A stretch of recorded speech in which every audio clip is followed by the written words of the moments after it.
Cara membuat pertama siapkan es batu, kedua masukkan durian, ketiga masukkan susu kental manis ke dalam dan pop ice.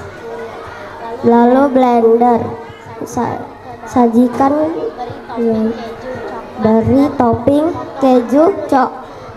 keju meses dan juga potongan durian. Demikian presentasi kami kali ini.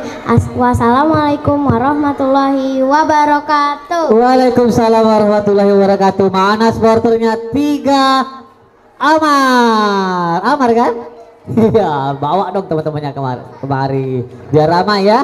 Baik, kelas 3 Amar dengan menu tadi 2 menu ya. Silakan Dewan Juri untuk bertanya. Coba Bun tampilkan menunya Bun. Nah ini menunya. Kayaknya lumpia nanas sama lumpia durian, es durian. Wow, lumpia. Siapa yang ingin bertanya? Bunda Maidi, silakan perhatikan Bunda Maidi. Oke, ini Bunda Maidi mau nanya, lumpia nanas sama lumpia durian itu isiannya diolah dulu atau langsung nanas sama durian?